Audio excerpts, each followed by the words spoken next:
If your website fails this 5 seconds test, then you're doing it wrong. So try this. Show the homepage of your website to someone who doesn't know your brand. Wait 5 seconds and then ask, what do we do? If they can't answer, then you have a problem with your website. It's not clear enough.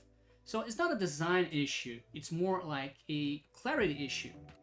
Maybe you buried the message in, I don't know, maybe clever words, maybe using some fancy animations, pretty layouts.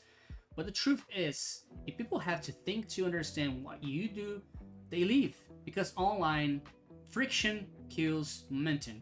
A good design doesn't have just that wow effect. The wow effect is important. It must be there, but it's not the most important thing. The most important thing on a design is when people look at it and say, oh, I get it. So that's how you win attention. It's not by shouting louder, but by removing noise. Let me demonstrate that with my own website. So this is my website. It's simple. It's just a one-pager. And I'm not going to scroll and show everything, but I'm going to focus on just this section. So we have a few elements here. We have the main headline. We have a list of logos. We have a button, call to action, and we have an element right here that I'm going to explain why. So the first thing you see when you land on this website in the first few seconds, obviously, is the headline. And if I ask you, what do I do? You know exactly what I do. I do websites for AI startups, working with innovation, building the future. That's exactly what I do. Then you see this collection of logos and you immediately think, okay, these are some companies that he worked with. Then we have a call to action, so that's what I want to do next.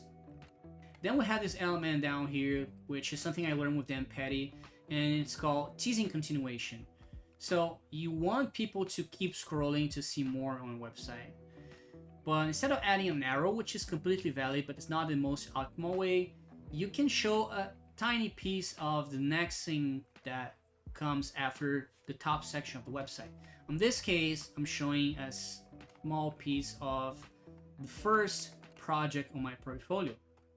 So when people see this, they know immediately that there's more to it if they keep scrolling. So that's how I make my website work. We have clarity with the headline, we have trust with the list of logos, we know what to do next, the action is clear, work with me, and we know what to do if we want to learn more, which is keep scrolling. So the next time you want to check if your website is working, do this 5-second test. If people don't get it, then don't start redesigning the website immediately. First, rewrite the story and then see what happens.